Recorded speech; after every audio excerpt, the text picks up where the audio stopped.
tardes, es un honor, es un placer. He tenido una estancia inolvidable, muy impresionado y en realidad es un honor y estoy esperando que de este encuentro tengamos la oportunidad de poder compartir y desarrollar ya nuevas colaboraciones. Ya hemos discutido varias oportunidades, pero más allá de eso, que esto sea un puente que nos ayude a conectar a nuestros pacientes acá de España, Estados Unidos, pero que tengamos en mente que estamos unidos por un principio, y es que lo que estamos haciendo hoy día, mañana y en el futuro siempre va a ser para ayudar a nuestros pacientes. Así que yo lo que voy a hacer hoy día es, les voy a dar una visión de lo que es el presente, de lo que es el futuro cercano y de lo que es el futuro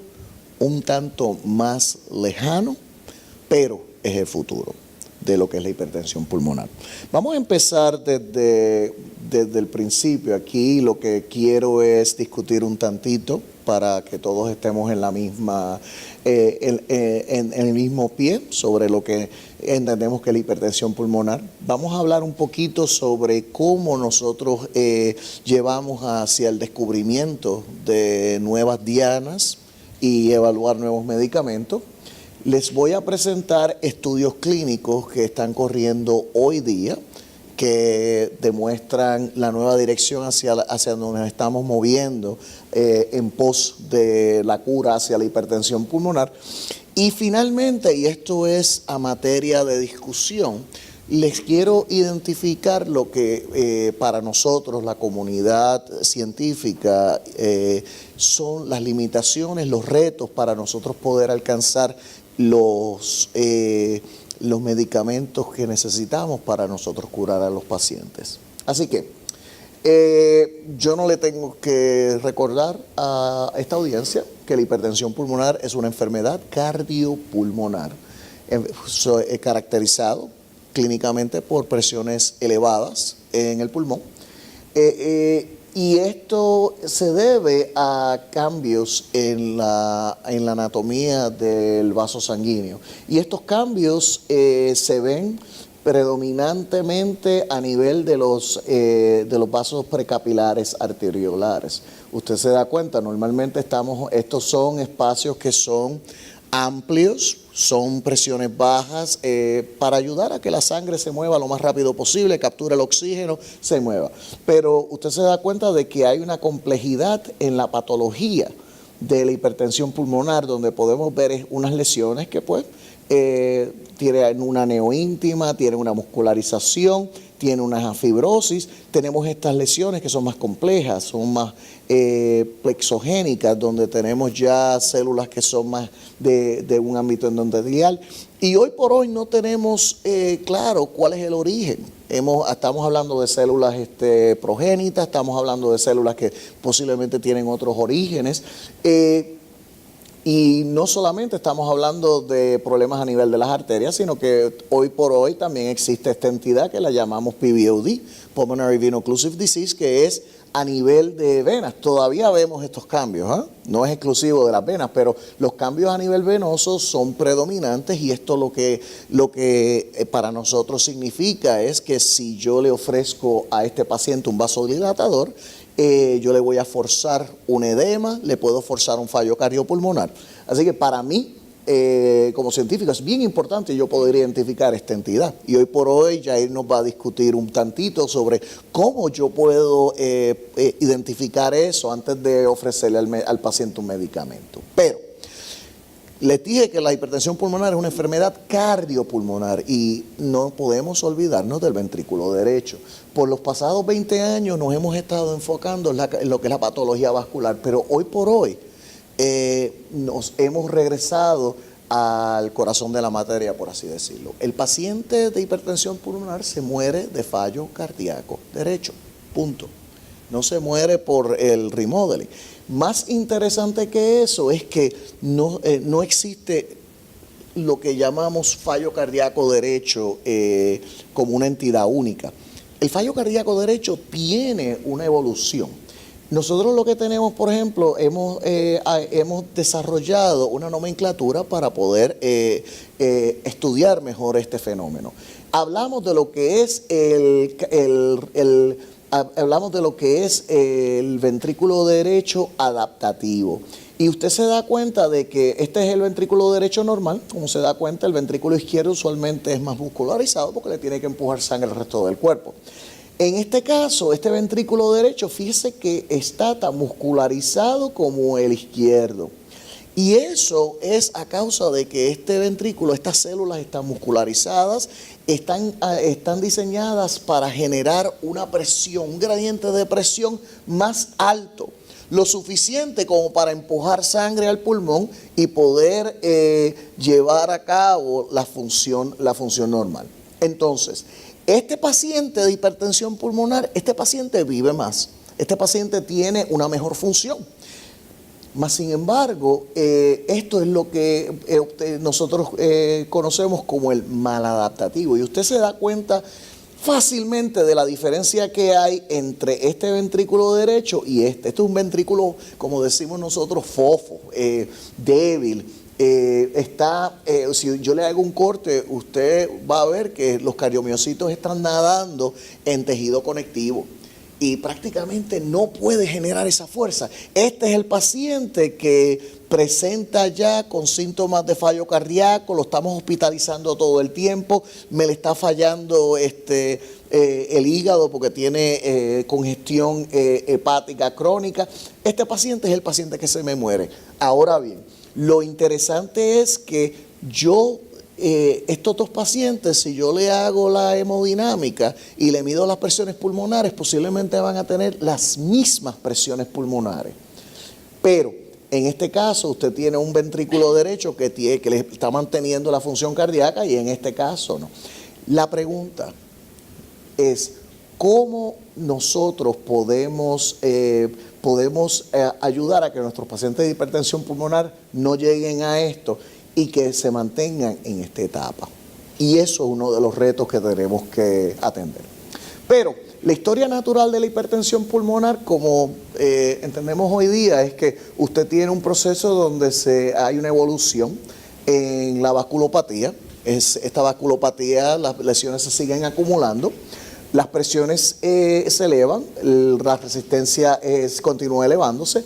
El ventrículo derecho en este estado se adapta. Esto es el ventrículo derecho adaptado. Se hipertrofia, como les enseñé, mantiene la función cardíaca, puede mantener el flujo cardíaco, pero eventualmente usted se da cuenta de que a medida que las presiones aumentan, ya aquí el ventrículo derecho entra en el estado de decompensación.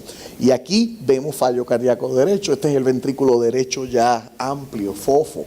Y se da cuenta de que hasta cierto punto llega el punto en que las presiones pulmonares comienzan a bajar. ¿Por qué? Porque no hay suficiente gradiente de presión. El corazón ya no le puede hacer.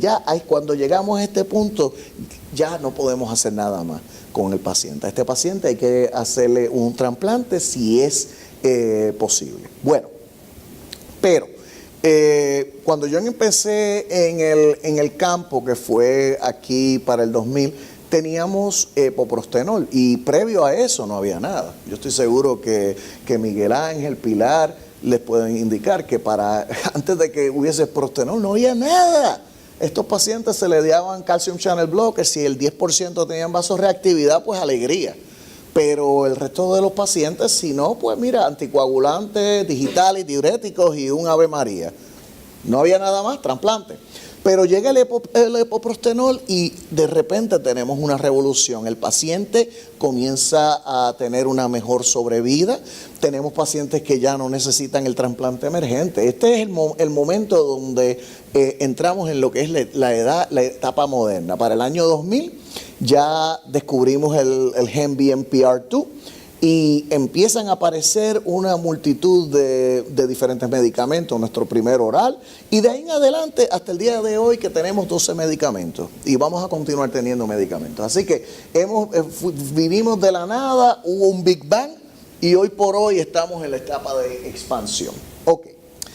La filosofía detrás de los medicamentos que utilizamos hoy día para tratar a nuestros pacientes está basado en este principio de que hay un desbalance entre lo que son los vasoconstrictores y los vasodilatadores. Mucho vasoconstrictor lleva a que el vaso sanguíneo quede contraído, eventualmente se va a evolucionar una vasculopatía, pero los vasodilatadores están en menor cantidad. Bueno, pues fácilmente si nosotros podemos dar vasodilatadores y restablecer ese equilibrio, pues así podemos tratar al paciente.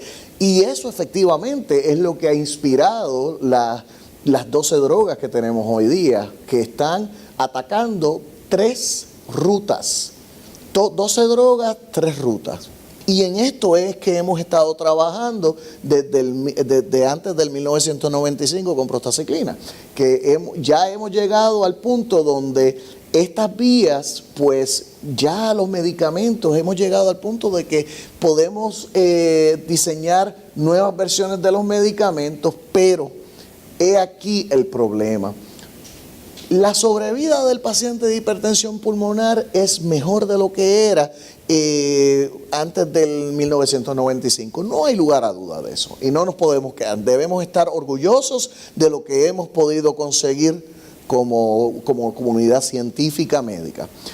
A un año, 85% de los pacientes están vivos. Pero mire lo que sucede. 3 años, 67, 5 años, 57. Los pacientes se nos continúan muriendo. Y esto es con las terapias modernas que tenemos. Lo otro, y esto es bien interesante, si yo le pongo esta misma curva comparada con la curva de sobrevida antes de que era epoprostenol, la curva, la inclinable, no ha cambiado. Y es porque la condición continúa progresando. El mensaje es el siguiente: los medicamentos de hipertensión pulmonar hoy día no previenen el progreso de la enfermedad.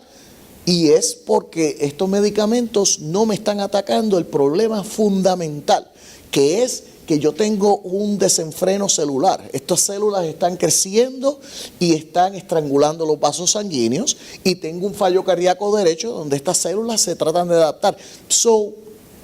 Necesitamos nuevos medicamentos, pero no solamente eso, necesitamos un cambio en el paradigma. Y eso es hoy por hoy donde estamos presentes. Ahora bien, no tenemos ausencia de entendimiento. Las últimas 20 años nos han llevado a un conocimiento bárbaro. Contribuciones como las de Ángel en relación a los canales, contribuciones como las de Jair y Pablo en relación a lo que es la genética. Hay una explosión y hoy por hoy usted va a las conferencias y están sumamente llenas y estamos viendo estamos viendo colegas que vienen de otros campos de la genética, campos del cáncer, y estamos viendo que hay una serie de mecanismos involucrados. En otras palabras, entendemos bastante bien lo que causa la hipertensión pulmonar. Por ende, tenemos dianas, pero este es el problema. Utilizando estos descubrimientos hemos llevado ciertos estudios. El más famoso es el de imatinib, que es un tyrosine kinase inhibitor que ataca los factores de crecimiento que dirigen la proliferación de las células de músculo liso. Este fue un trial clínico que falló. Ok. Sabemos que inflamación es una de las cosas, y vamos a discutirlo, pero que inflamación es parte de lo que inicia y consigue el progreso de la condición. Esto es una droga que nosotros descubrimos en Stanford. Y les voy a hacer, este paper se publicó en Science Translational Medicine. Una compañía, Eiger, tomó la droga, invirtió en un Phase 2 y de repente no llegamos al punto de éxito.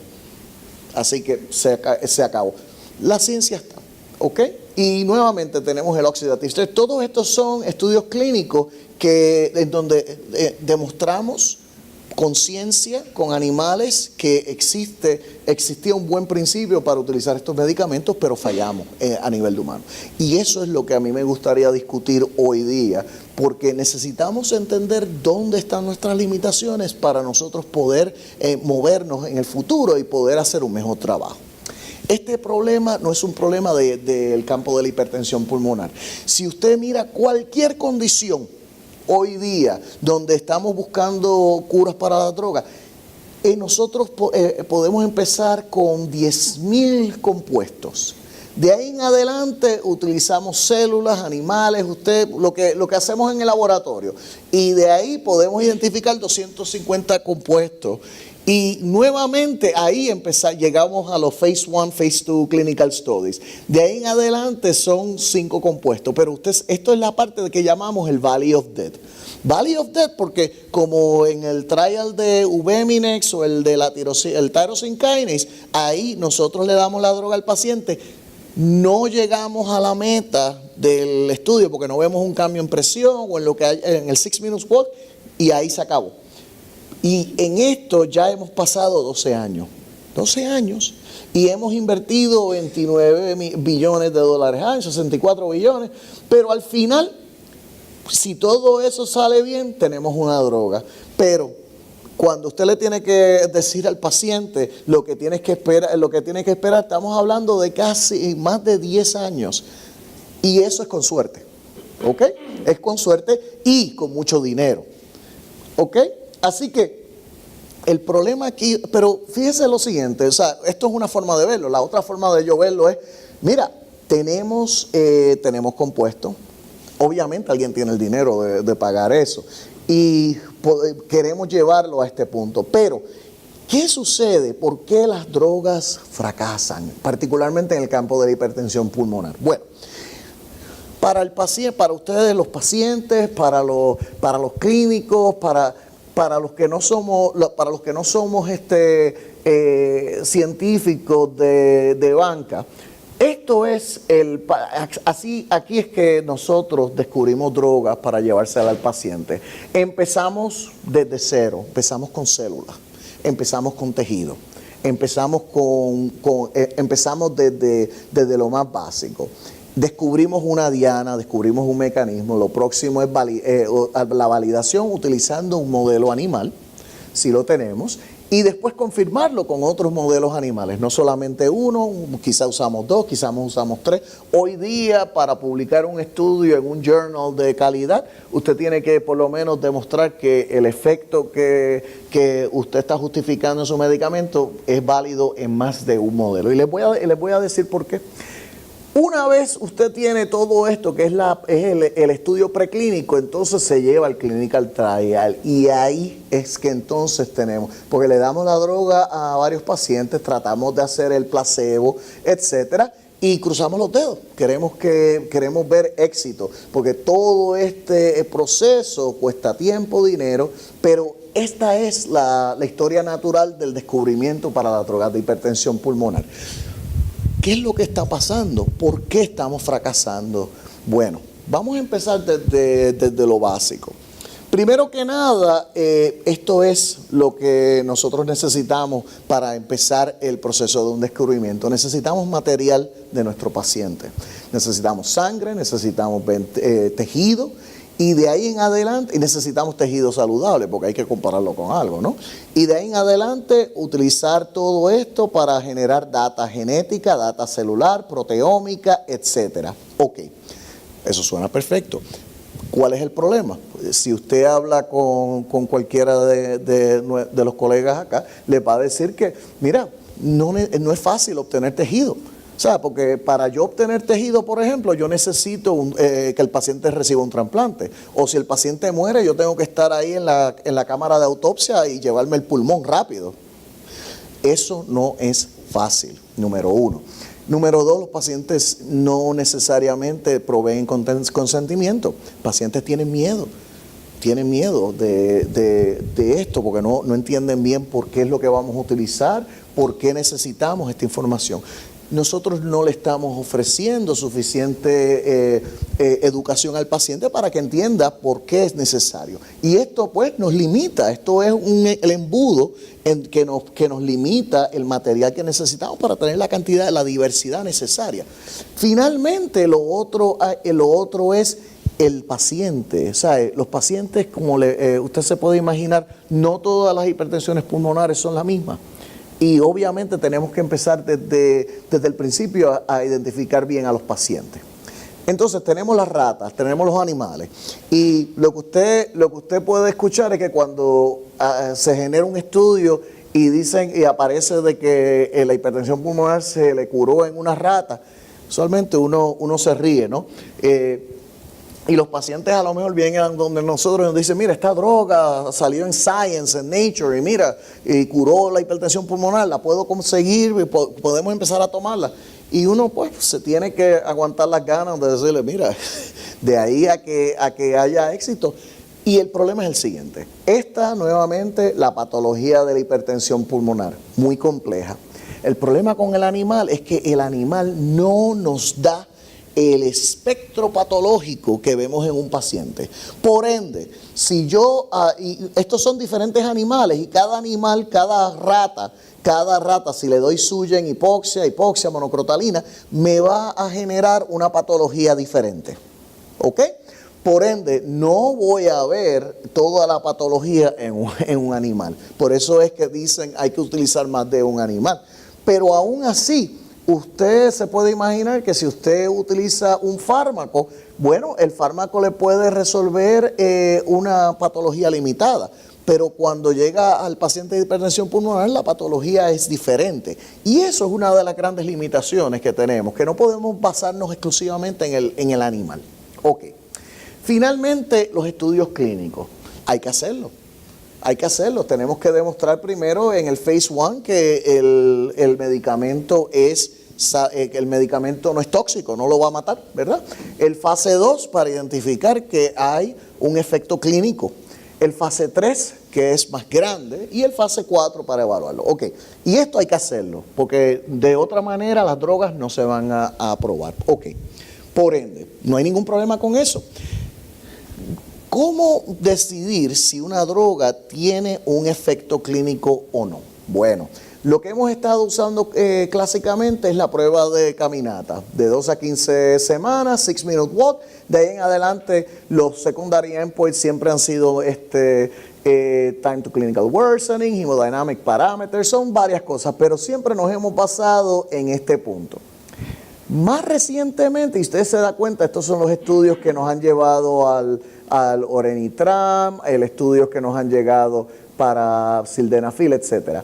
Hoy por hoy ha habido un cambio, estamos viendo estudios que son mucho más largos, con más pacientes, pero en estos, en vez del 6-minute walk, estamos viendo ahora lo que llamamos clinically meaningful. ¿Cuántos pacientes de estas drogas nos ayudan a prevenir que el paciente se enferme más, que tenga más hospitalizaciones? Y eso es bien, y eso es algo que inicialmente usted dice, pues mira, eso para mí como médico es más importante. Más sin embargo, el problema es que estos son trials que duran muchísimo tiempo, ¿ok? Es difícil poder tratar de reclutar tantos pacientes.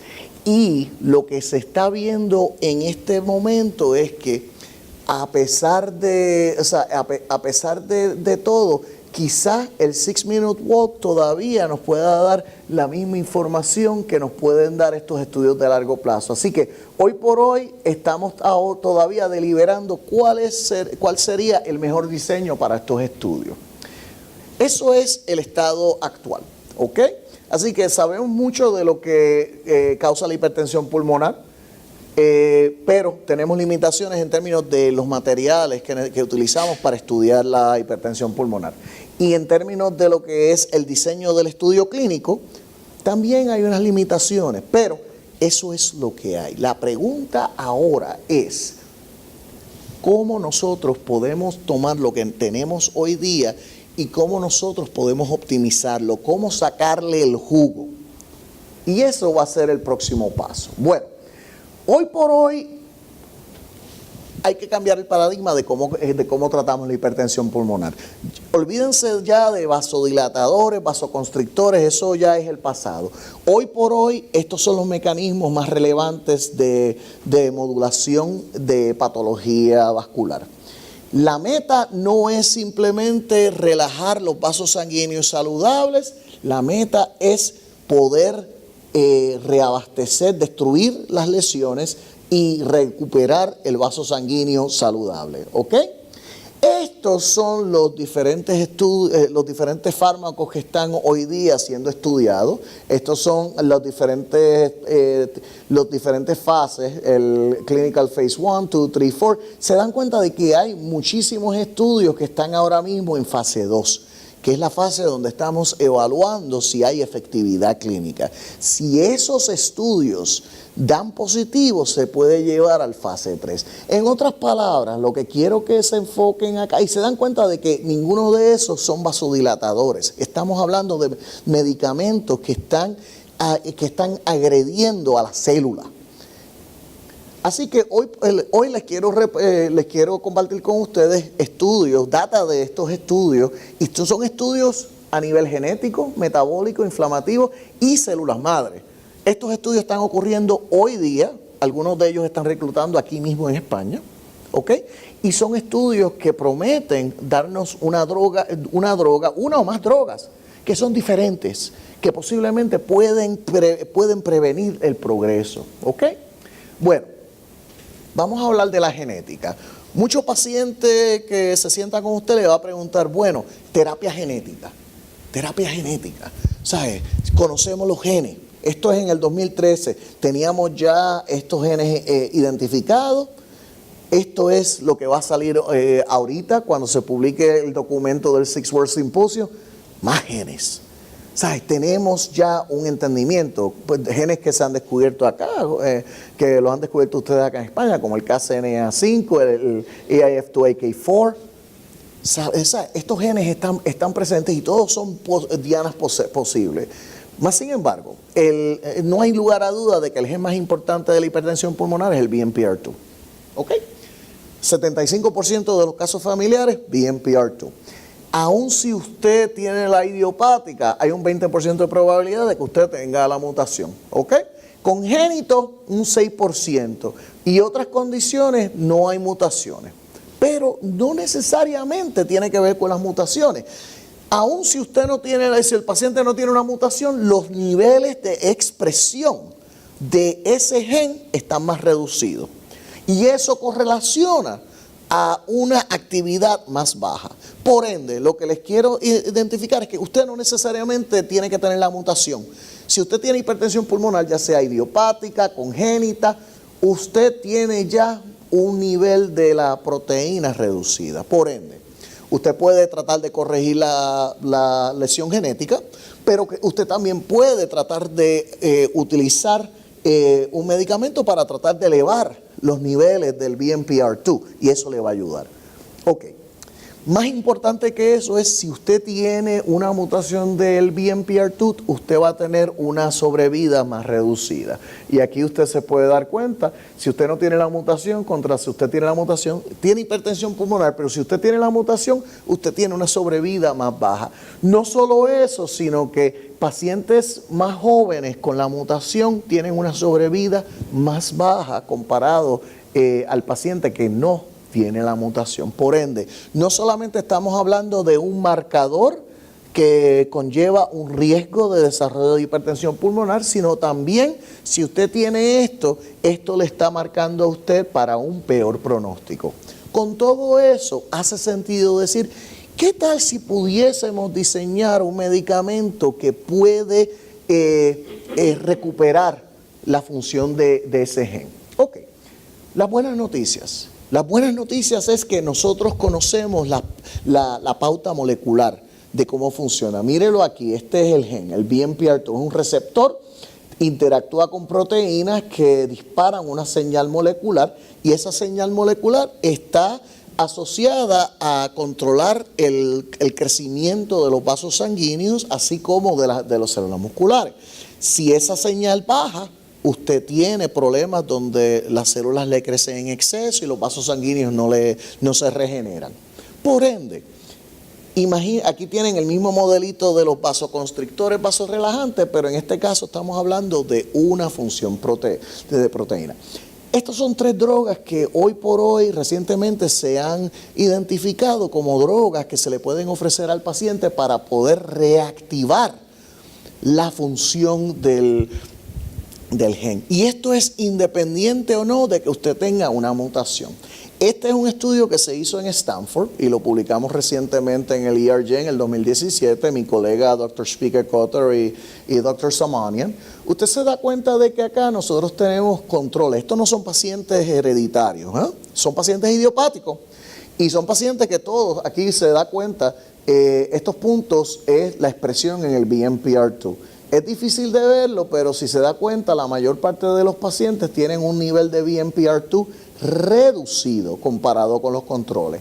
Si usted le da la droga, el tacrolimus, que es el FK506, en diferentes dosis, usted se da cuenta de que hay pacientes donde vemos que hay unos cambios brutales en la expresión del BMPR2.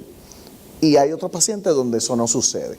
Más interesante de eso, usted se da cuenta de lo siguiente: si yo ahora divido a mis pacientes, los pacientes en donde no hay cambios en el BMPR2 con la droga, pacientes donde vemos un aumento pequeño en la expresión de la proteína y donde hay una expresión más de mayor magnitud, usted se da cuenta de que los cambios en la prueba de caminata y en la función cardíaca son mucho más predominantes cuando podemos incrementar la función de la proteína. ¿Cuál es el punto? El punto es el siguiente: este estudio no llevó a si sumamos toda la data, no hubo un cambio significativo en la caminata o en la función cardíaca. En otras palabras, nosotros podemos decir que este trial fue un fracaso, podemos tirar la data a la basura. Pero antes de hacer eso, lo que tenemos que ver es que hubo pacientes en donde hubo una respuesta fenomenal. Y aquí es uno de los puntos que tenemos que tener en cuenta, porque de aquí a los trials que tenemos que empezar a pensar en el futuro, tenemos que pensar que hay unos pacientes que van a tener una respuesta. Y esos son los pacientes a los que nosotros tenemos que identificar para nosotros poder ofrecerle esta droga. Así que hoy por hoy nosotros vamos a realizar un estudio más grande. Tenemos el dinero, se va a hacer un Phase 3 Study y vamos a tratar de enfocarnos, ya que podemos medir el paciente que tiene una respuesta amplia a la droga con el BMPR2, podemos enriquecer esos pacientes en el estudio para determinar si esos pacientes tienen una respuesta positiva a la droga. Lo otro que usted va a ver, esto es un estudio el paciente que tiene problemas con el BMPR2 tienen actividad en otra ruta molecular que corre paralela. El BMPR2, el BMP signaling es benigno, está para ayudarlo. Esta otra, que es el TGF-beta, es una ruta hermana, pero el efecto es opuesto. ¿Ok? Y si usted ve en pacientes donde hay evidencia de muscularización, esta señal, que es el TGF-beta, el SMAD, está más activa. Por ende, hay una ganancia de actividad en esta ruta. Estas son las 2 rutas, aquí está el BMPR2 y aquí se da cuenta está el TGF-beta. Las 2 compiten por los mismos recursos. Y en este caso, imagínense que Jekyll y Hyde. Este es Jekyll y este es Hyde. Si usted tiene la mutación, esta ruta se convierte en la ruta dominante y lo que va a hacer es que le va a decir a la célula: usted crezca, destroce, por ende. Y los ligandos que están disponibles van a estar activando esta ruta. Mas, sin embargo, ¿qué tal si nosotros tuviéramos un medicamento que se pudiera secuestrar a los ligandos antes de que pudieran activar la ruta? De esa manera podríamos apagar la actividad de esa ruta. Y eso es lo que es el estudio Pulsar, que está corriendo hoy día. Estamos utilizando lo que llamamos una proteína fusión que está conectada al cuerpo de un anticuerpo. Y la idea es que esto va a secuestrar a los ligandos, pero específicamente como un anticuerpo. se los va a llevar para que no puedan activar la ruta molecular. Este estudio, esta droga va a ser una droga inyectable cada 3 semanas. El estudio es fase 2, estábamos reclutando y aquí en España se está reclutando. La doctora Pilar, Joan Barbera, se está reclutando y esto es un estudio que muy prometedor. Vamos a estar mirando resistencia vascular, parámetros de eco, 6-minute walk, calidad de vida. Así que esto es importante para informarle a los pacientes, para que tengan entendido de que estos estudios se están dando para poder reclutar pacientes, porque necesitamos reclutar a los pacientes si queremos obtener información. Bueno. Rutas metabólicas, moviéndonos rapidito con eso. Ha habido mucho estudio que ha demostrado que las células de hipertensión pulmonar se comportan de cierta manera como células cancerosas. ¿Ok? Y muchos de los principios que aplicamos hoy día al estudio del cáncer recapitulan en células de hipertensión pulmonar. ¿Ok? Por ende, es tentador pensar que si tratáramos la hipertensión pulmonar como tratamos al cáncer, tendríamos terapias diferentes. Esto es un estudio bien interesante que salió en el 2017 utilizando un medicamento que se llama DCA. Baratísimo, es algo que lleva muchísimo tiempo. Lo que hace el medicamento es que reactiva la mitocondria. El problema en cáncer es que la célula cancerosa apaga la mitocondria. Y decide generar energía basado en la glucosa exclusivamente. Lo que hace esta droga es que reactiva la mitocondria y al reactivar la mitocondria de repente las células anormales en el pulmón mueren. Y en animales esto ha sido brutal, podemos rescatar a los animales y se han dado casos en donde se le puede dar esta droga a ciertos pacientes y los pacientes quedan curados. Así que lo que hizo mi colega Evangelos es, voy a hacer un estudio pequeño donde le voy a dar a pacientes de hipertensión pulmonar el DCA y voy a ver si funciona. Les voy a medir la resistencia pulmonar, la caminata, vamos a ver. ¿Qué sucede? Nuevamente, si usted pone todos esos números juntos, el estudio fracasó. Ahí no hay ningún cambio. Pero fíjese que hay ciertos pacientes que tuvieron una respuesta de una magnitud bien positiva. Lo mismo, pacientes que tuvieron una baja en resistencia. ¿Qué hace a ese paciente diferente al del resto? Mutaciones. Hay unas mutaciones en esta proteína que se llama la sirtuina. Si usted tiene estas mutaciones que ayudan que le pueden afectar la respuesta al DCA, eso, por ejemplo, si usted se da cuenta, si usted no tiene este SNP, usted tiene una respuesta fenomenal, pero si usted entonces tiene más de un SNP o 2 o 3 de esos SNPs, eso le afecta. Y es un proceso acumulativo, que yo le puedo ahora, o sea, Yair o Pablo le pueden tomar una muestra y si le pueden demostrar este SNP, le dicen esta droga no le va a funcionar. Así que con esa información genética ahora yo puedo hacer un estudio más elegante y puedo identificar estos pacientes que son pacientes que van a responder. ¿Ok? Estos son 2 estudios que se están reclutando, los 2 están en Francia, pero son medicamentos contra el cáncer. Ya los estamos utilizando para el cáncer, los vamos a aplicar. Sabemos, lo importante es que sabemos la toxicidad, sabemos lo que es la efectividad a nivel de pacientes, la farmacokinética. Estos son proteínas que están asociadas a la recuperación, la replicación del DNA, la corrección. Y hoy por hoy, en estudios animales complejos, y este estudio se está haciendo en Francia y en los Netherlands, en Holanda. Así que pendiente, ¿ok? Inflamación, rapidito.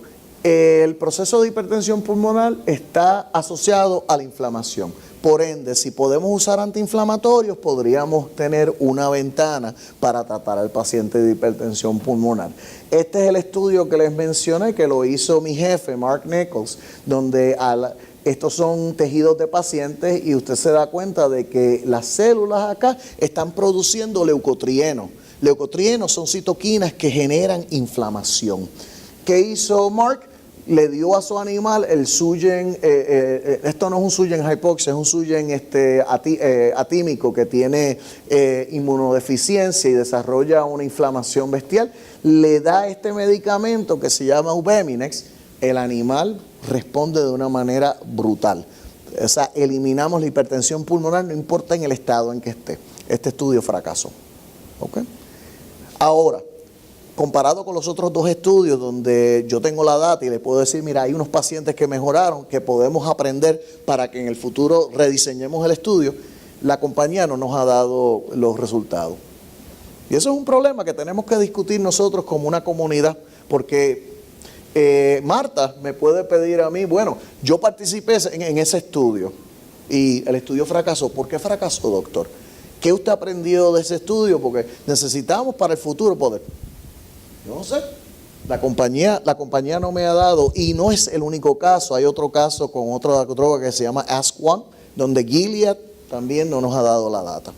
¿Se va a publicar? No sabemos. Pero eso es un problema que tenemos que enfrentar como comunidad.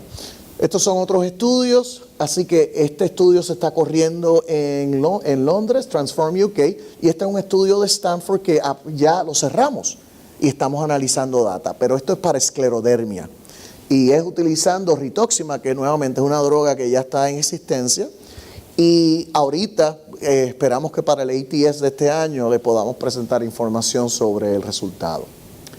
Estrógeno. El paciente de hipertensión pulmonar usualmente es una mujer. ¿Ok? El problema es que las mujeres desarrollan hipertensión pulmonar, pero comparado con los hombres tienen mejor sobrevida. Eso se llama la paradoja del estrógeno. Esto es un artículo que yo escribí hace unos años en el Blue Journal. Nadie sabe por qué. De hecho, las ratas, cuando usamos estudios de ratas, siempre son varones. Porque las ratas femeninas son resistentes al desarrollo de la hipertensión pulmonar comparado con los animales, los machos. ¿Ok? Si yo le saco los ovarios a la rata entonces me desarrolla hipertensión pulmonar. Hay algo que tiene que ver con el estrógeno, pero lo que sabemos es que el estrógeno tiene unos efectos brutales a nivel del sistema cardiovascular. Lo que es más complejo, sin embargo, y lo que nos ha limitado en mucho tratar de entender eso, es la biología del estrógeno.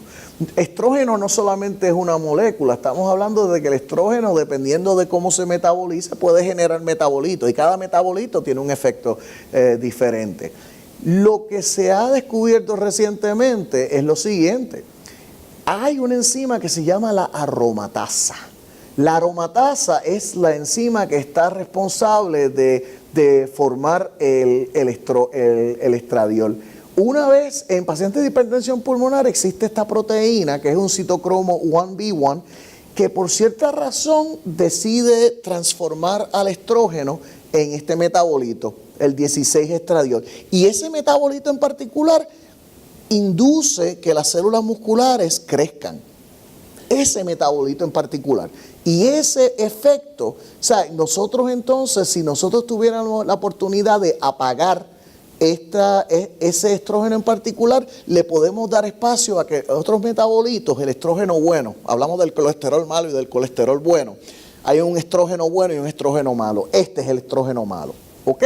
Si tenemos la oportunidad de nosotros poder eliminar el estrógeno malo, tenemos una oportunidad de tratar la hipertensión pulmonar. Bueno, no tenemos hoy día medicamentos específicos, los estamos trabajando, pero tenemos medicamentos que se están utilizando para el cáncer de seno que atacan la aromatasa y lo que hacen es que reducen el nivel de estrógeno completo.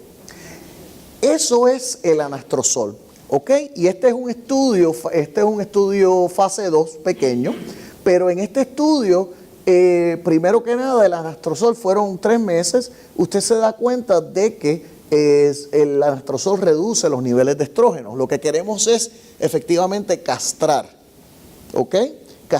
Castrar la función del estrógeno. Estos pacientes, estas mujeres son posmenopáusicas, pero se le da al varón también. Esto no solamente es a la mujer, el varón, porque en el varón niveles de estrógenos elevados están asociados a una función cardiopulmonar peor, ¿ok?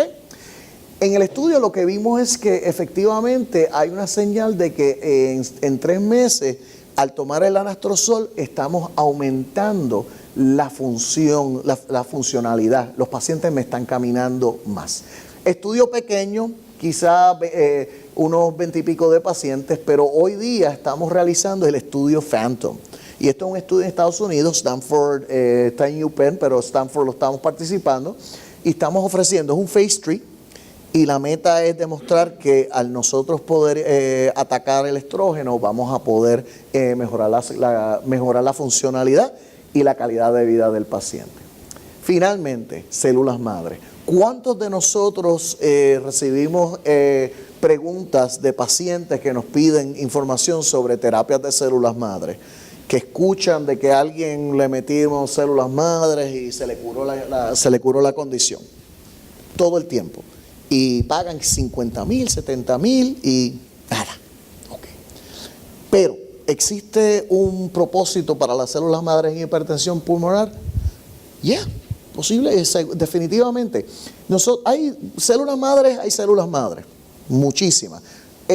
Las que nosotros estamos enfocándonos se llaman las progenitoras, y estas son células que tienen una pauta definida, que al nosotros poder diferenciarlas, se diferencian efectivamente en células endoteliales.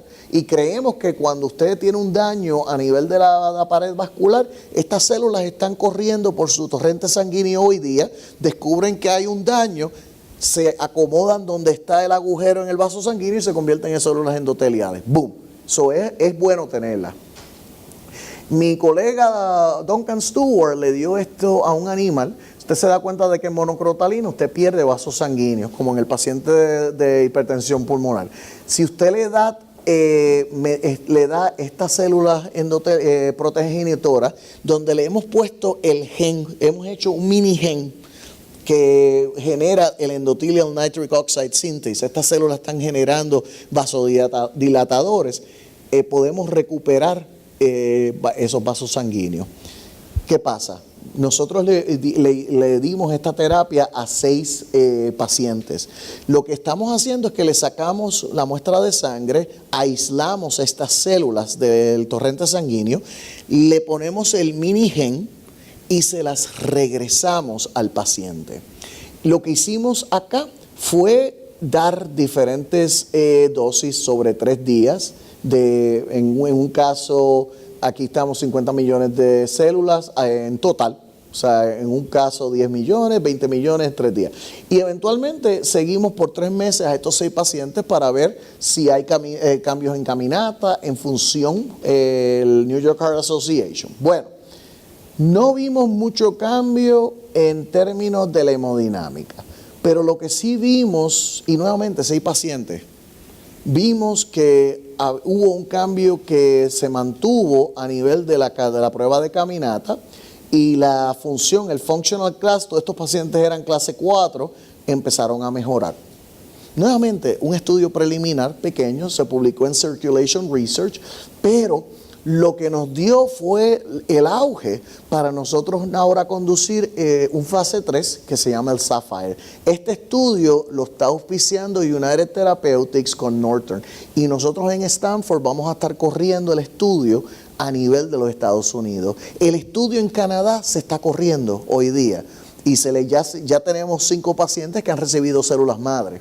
Y estas células, este es el diseño del estudio, se le hace la aferesis para sacarle la célula, le llevan a un laboratorio donde se le pone el mini gen, y después se le mandan al paciente, le vamos a dar una dosis de 20 millones, se le van a dar cada mes una dosis para 4 dosis. Hay un placebo, hay un arm 2 y un arm 3. La diferencia es que acá el primer paso son estos grupos, y después tenemos un crossover donde entonces al que era placebo le vamos a dar la célula, y después al que tenía células se le mantienen las células, se le mantienen las infusiones, o a este grupo donde los ponemos en placebo. La meta es, nuevamente, queremos ver cambios en 6-minute walk, cambios en la función cardíaca, hemodinámica y MRI, y lo vamos a mirar en un año. Este estudio nos va a dar una respuesta sobre si el terapia con células madre nos puede ayudar o no en la hipertensión pulmonar.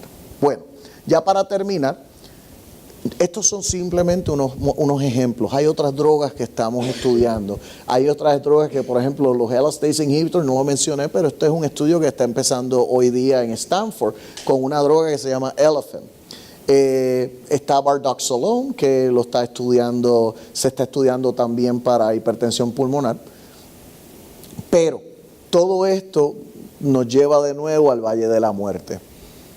Hoy día, todos estos estudios que le he descrito hoy día, a lo mejor vengo el año que viene, me invitan y los presento y les digo, mira, todo fracaso, se lo llevó el viento, porque caímos en el Valle de la Muerte. El reto entonces para nosotros como comunidad es, de aquí en adelante, ya que sabemos cuáles son las limitaciones que tenemos como científicos, como médicos que diseñamos estudios, ¿cómo nosotros podemos hacer un mejor trabajo de identificar los pacientes, de poder hacer un estudio que me va a dar una respuesta más clara? Bueno, lo primero es, si usted le pregunta a todos los médicos acá, si yo le doy una estatina a 10 pacientes, voy a tener un efecto que lo puedo promediar, pero van a haber pacientes que van a tener una respuesta milagrosa y unos pacientes que se van a enfermar, que van a tener el peor efecto. Por ende, no todos los pacientes son iguales, y esto es lo que usted ve acá. Pero así es que nosotros hemos trabajado hasta el día de hoy. Cogemos a los pacientes, los tratamos a todos en grupo y sacamos una señal. No estamos viendo al paciente como un individuo, pero ojo, el paciente de hipertensión pulmonar ha evolucionado. Lo que llamamos hipertensión pulmonar arterial hoy día no es una enfermedad. No es una enfermedad. Estamos viendo los pacientes de hipertensión pulmonar hoy día están más viejos, están más gordos, ¿ok? Pacientes que tienen funciones cardíacas, functional class diferentes. Lo que llamamos el IPH puro, raro, es raro. O sea, vemos pacientes que presentan que tienen insulinismo, que tienen problemas ya de hipertensión regular. Y yo no puedo, ¿cómo llamar a ese paciente hipertensión idiopático?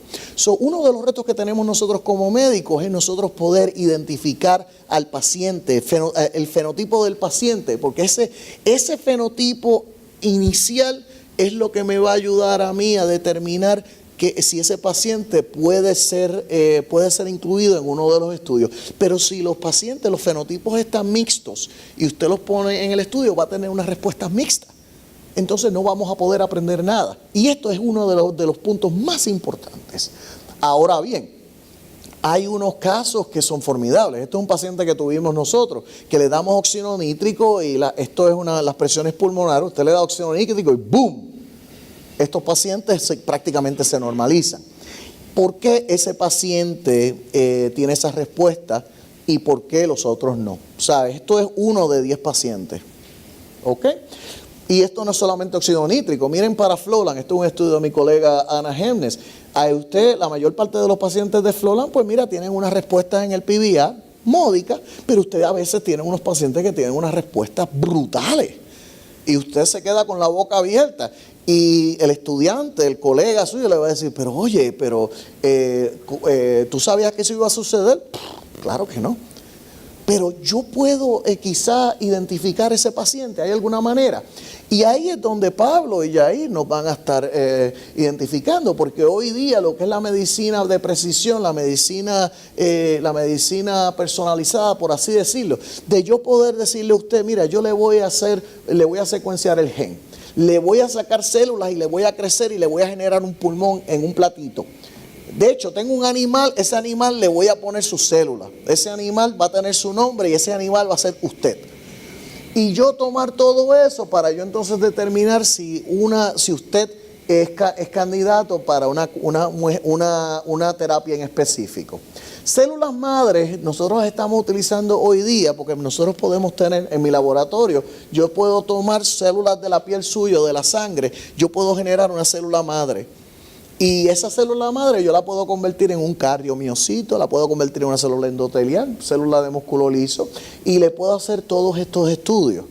En otras palabras, si yo por ejemplo tomo para así decirlo, a Yair, y le saco una muestra de sangre, yo puedo crecer prácticamente células de pulmón, puedo crecer células de corazón. Y yo, si necesito ver si Yair necesita un antiarrítmico y ver si ese antiarrítmico le va a funcionar a Yair o no, porque para ver si tiene una respuesta, yo puedo hacerlo porque puedo generar eso en el laboratorio. Yo puedo curar hipertensión pulmonar. O sea, si el paciente tiene una mutación, como en este caso, que tiene mutaciones en el BMPR2, yo lo que puedo hacer es que puedo utilizar esta ingeniería genética que está disponible, que se llama CRISPR-Cas9, y yo puedo identificar en qué parte del gen está la mutación y yo puedo reemplazarla por una porción del gen saludable. Y si yo hago eso, yo puedo entonces revertir el fenotipo anormal de las células. En este caso, yo saco células de sangre y genero células endoteliales que tienen un fenotipo idéntico al de las células que saco del pulmón. De ahí en adelante yo puedo hacer secuencias genéticas, como las que hacen Pablo, Yair, yo puedo hacer gene editing, yo puedo hacer screens. En otras palabras, en vez de darle una droga a todos los pacientes y ver si en el estudio clínico funciona o no, yo puedo empezar desde cero y ver las células endoteliales. Y yo puedo ver, mira, si las células responden de una manera adversa, a lo mejor esa dosis no me va a funcionar. Tengo que empezar a pensar en cómo yo voy a cambiar el estudio clínico. Esto es algo que nosotros estamos haciendo en mi laboratorio y es que estamos generando pulmones en un microchip. Yo puedo generar lo que es el equivalente de la membrana alveolar en este lado. ¿Y eso por qué me ayuda? Bueno, porque me ayuda porque entonces en este caso yo puedo ver cómo las células endoteliales, los pericitos interactúan con las células del pulmón. Le puedo poner aire, le puedo hacer correr sangre. Y yo puedo entonces con eso, yo puedo ver si, por ejemplo, un medicamento, un vasodilatador que Ángel me diga, mira, esto a lo mejor funciona o no, vamos a ver cómo irrita eso al pulmón. Me puede afectar, me puede generar un efecto secundario que me va a afectar la célula de epitelio, que eventualmente me puede causar una fibrosis. Yo puedo ver todo eso a través de esa ingeniería. Bueno, y esto lo podemos generar para poder ver, podemos modelar diferentes órganos. Y esto es algo que a nivel personalizado, si tenemos acceso a células de paciente que las podemos diferenciar, esto se puede hacer para cada paciente. Obviamente toma su tiempo y la meta es tratar de hacerlo de una manera más acelerada. Lo otro, y esto va con Pablo, que salvó la vida de un paciente en un vuelo con el iPhone. Nosotros tenemos la capacidad de utilizar los instrumentos que ya pacientes tienen para nosotros poder monitorizar la actividad biológica de pacientes. Este es mi colega Mike Snyder, que siempre anda con todos estos aparatos pegados al cuerpo. Él se mide la temperatura, se mide el azúcar, se mide el sudor. Continuamente está capturando esa información y cada vez que escupe termina publicando en Cell, en Nature, en estos papers. Y todo esto, ese es el mapa genómico de él, pero él puede identificar cambios que eventualmente lo pueden llevar a él a necesitar medicamentos para diabetes o cambiar hábitos de vida. Para el paciente de hipertensión pulmonar, ¿sabes? Nosotros podemos utilizar un iWatch. Hoy día estamos haciendo este estudio con Apple, donde estamos utilizando esto para poder determinar si podemos medir la calidad de funcionamiento, el 6-minute walk en los pacientes con un Apple Watch y podemos medir la actividad cardíaca. Todo esto con el Apple Watch. Esto es un dispositivo que estamos colocando ahora en las arterias pulmonares que nos van a permitir visualizar momento a momento cómo las presiones pulmonares cambian en respuesta a los medicamentos que le estamos ofreciendo a los pacientes. Y esto es algo que nuevamente se puede capturar en un iPhone y usted y el paciente me lo puede enviar, lo puedo poner en récord, etcétera. Pero nuevamente, estas son cosas que ya las estamos utilizando y nos dan información a nivel del paciente. Así que, ¿cómo podemos, de aquí en adelante, el reto para nosotros y para el resto del tiempo que vamos a pasar discutiendo es cómo nosotros vamos a poder utilizar toda la tecnología, los genes, lo que usted diga, para yo poder identificar lo que hace a mi paciente único? y poder predecir esa respuesta y cómo nosotros podemos entonces utilizar esa información para poder enriquecer nuestros estudios clínicos de pacientes que tienen un fenotipo que predice que va a haber un éxito con esa droga, que no estamos hablando simplemente de que darle la droga a todo el mundo y a ver si funciona, no. Desde el principio, si usted tiene esa mutación BMPR2 mutation y yo puedo ver que con esta droga le aumento los niveles de la proteína, vamos a ponerlo en el estudio y ver si usted va a tener esa respuesta. Vamos a evitar todo. Y nada, más importante, y esto es algo en lo que me gustaría que todos como comunidad trabajáramos juntos, es demandar de que lo que son los estudios negativos, en vez de olvidarnos de ellos, tirarlos a la basura, vamos a discutirlos. Porque hoy día nosotros, las revistas no están publicando estudios a menos de que sean positivos. Pero la mayor parte de los estudios, usted pregúntele a un científico. Los fracasos míos son más abundantes que los éxitos. Ángel, ¿tú estás de acuerdo? Pero esto es un problema y que las compañías no nos quieran dar la data para nosotros poder aprender y poder determinar cómo mejorar en el futuro es un crimen. Y hoy por hoy esto es una de las discusiones a nivel mundial. Como comunidad nosotros tenemos que tomar acción en pos de nuestro paciente. Bueno, ya he hablado demasiado, pero me parece que tenemos ya la escena puesta para entonces escuchar y poder discutir más a fondo sobre cómo nosotros movemos el campo hacia adelante. ¿Ok? Bueno, eso es todo. Muchísimas gracias.